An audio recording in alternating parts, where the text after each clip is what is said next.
The neighborhood of Pinecrest Meadows was designed to look like the perfect model of suburban serenity. Every house in the community had the same style of roofing, the same manicured lawns, the same mailbox design, and the same carefully controlled landscaping. To an outsider, it looked peaceful, even pleasant. But to the people who actually lived there, it was a place where rules mattered more than common sense, and where one person in particular, Karen Layton, made sure every rule was enforced with suffocating precision. Karen had lived in Pinecrest Meadows longer than most residents. She was not on the HOA board, but she behaved as if she were the president, vice president, and rule enforcer all in one. She watched every house from her front window like a hawk perched on a branch, waiting for the slightest violation. Trash cans left out 10 minutes late, garden hoses coiled in the wrong direction, lawn decor not perfectly symmetrical. She saw all of it, and she always acted immediately. So when a new resident named Ethan moved in, Karen was ready to examine his property with the same intensity she applied to everyone else.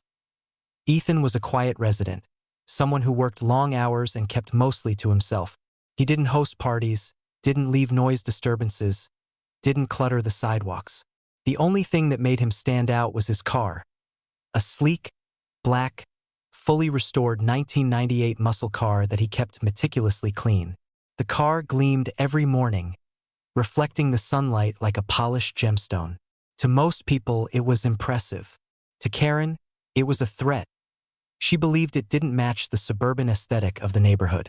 It looked too bold, too loud, too different. And in Karen's world, different was unacceptable. For weeks, she watched Ethan come and go. She memorized his routines.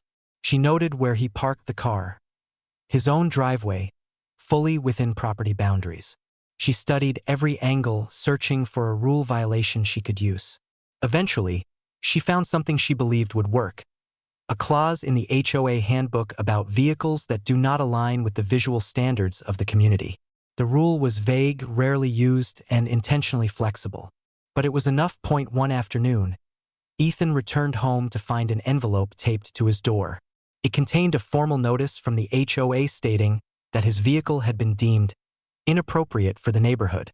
The letter explained that he had 7 days to remove or conceal the vehicle from visible areas to maintain the uniform aesthetic of Pinecrest Meadows. Ethan was confused. The car was legally parked, registered, insured, and in excellent condition. There was nothing unsafe, illegal, or neglected about it. But Karen had convinced the HOA board, mostly older members who relied on her observations, that the car threatened the harmony of the neighborhood. Ethan reread the letter several times that evening. He knew this wasn't just the HOA acting. Someone had pushed this complaint aggressively. He talked with neighbors, and several hinted that Karen had been speaking loudly about that car ruining the look of the street. Even people who liked the car were afraid to say anything, knowing any disagreement with Karen would turn into a personal crusade. The next few days were unusually tense. Karen could be seen watching Ethan's house more often, waiting for him to react. She anticipated anger, arguments, maybe even a plea for forgiveness. She assumed he would back down, hide the car in the garage, or get rid of it altogether. She was certain her influence would win. What she didn't know was that Ethan wasn't simply going to comply. He had grown up around strict, unreasonable people. He knew their tactics. He knew that once someone like Karen tasted control, they never stopped. And he wasn't about to let his first real problem in Pinecrest Meadows define his entire life there. Ethan spent the next several days reading the HOA rulebook from cover to cover. He studied every clause, every exception, every contradictory statement. He took notes, cross-referenced documents, and even printed several pages of legal clarifications from public HOA guidelines available online. He wasn't preparing for a fight. He was preparing for something much more calculated.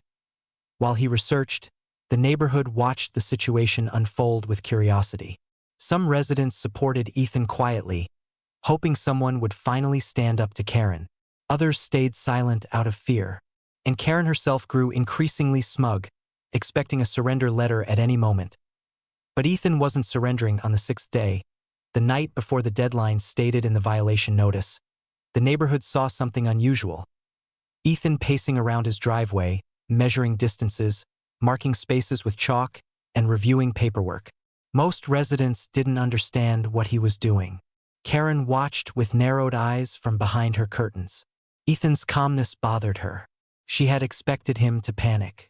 Instead, he looked like a man preparing a plan. And he was. The HOA rule didn't forbid the car.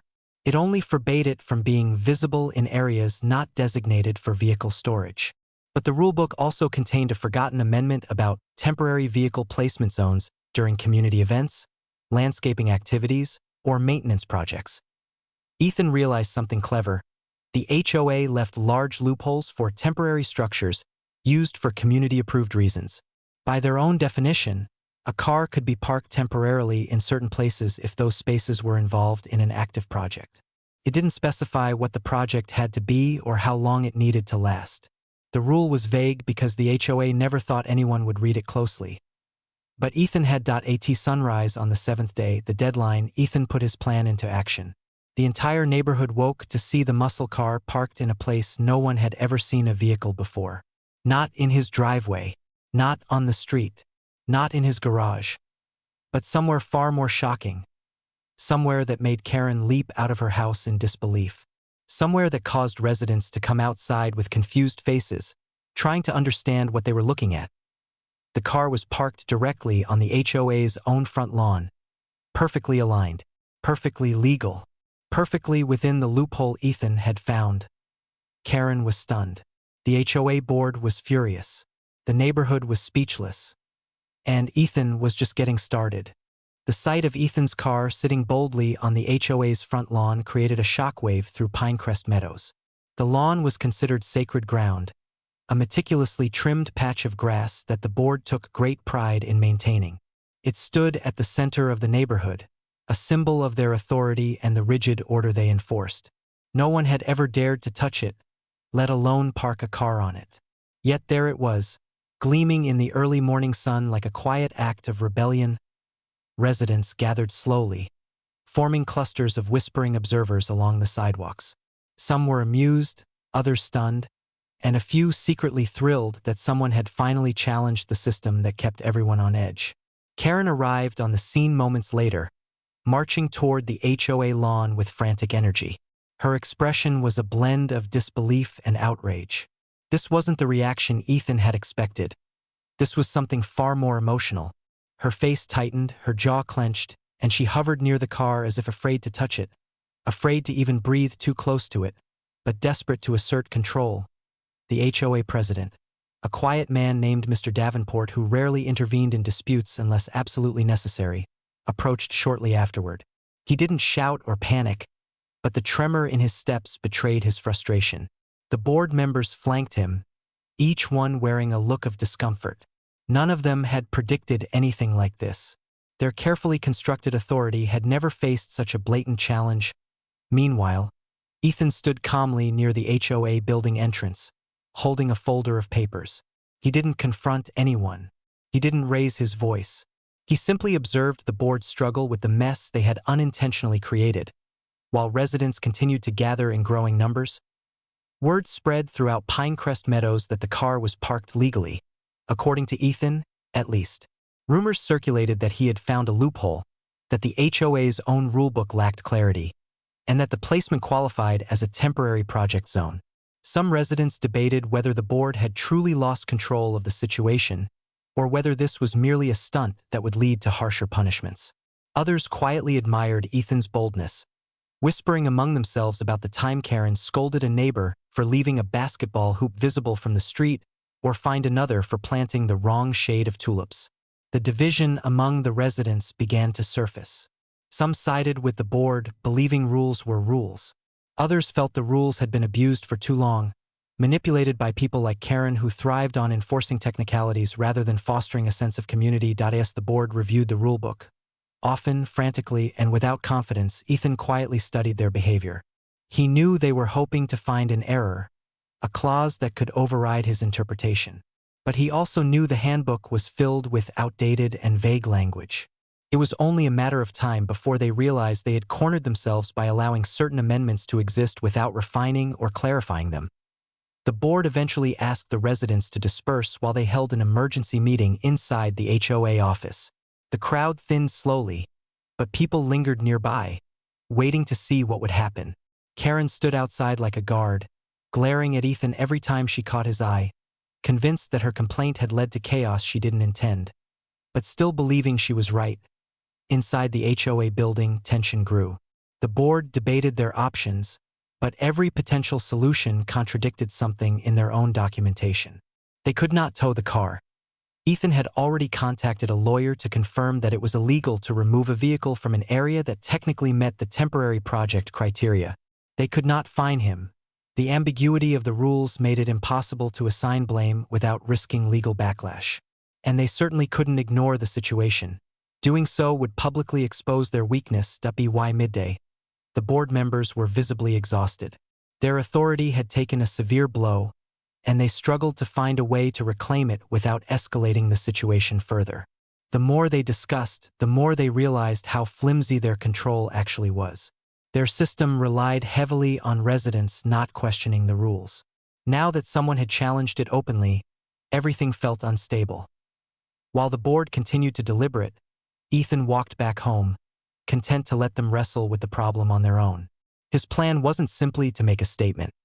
It was to reveal the HOA's reliance on intimidation rather than clarity, structure, or fairness. He had grown up in a household where unreasonable rules were common, and he knew that once you exposed the weaknesses of people who abused authority, their confidence crumbled. Throughout the afternoon, the story spread beyond Pinecrest Meadows. Nearby neighborhoods, friends, and even online communities began hearing about the situation. A few residents shared photos on social media, careful not to expose personal information but eager to show the ridiculousness of a car parked on HOA property. The posts gained traction quickly. Comments poured in from strangers expressing support, disbelief, and humor at the board's dilemma. Karen, who prided herself on representing the perfect image of Pinecrest Meadows, felt humiliated by the viral attention. She believed Ethan had embarrassed her personally, since she had initiated the complaint. She watched anxiously from her window as more cars drove through the neighborhood than usual, people slowing down to catch a glimpse of the now famous vehicle. The attention made her furious. She had wanted the car gone. Instead, the entire world now saw it, and her neighborhood, because of her meddling. As the sun lowered in the sky, the HOA board finally emerged from their building, visibly defeated. They posted a letter on the community bulletin board announcing that they would review and revise outdated guidelines over the coming weeks. It was an admission that the rules had been unclear and that they could not enforce the violation as originally planned. Residents gathered again, reading the letter and whispering excitedly. The HOA had never publicly acknowledged fault before.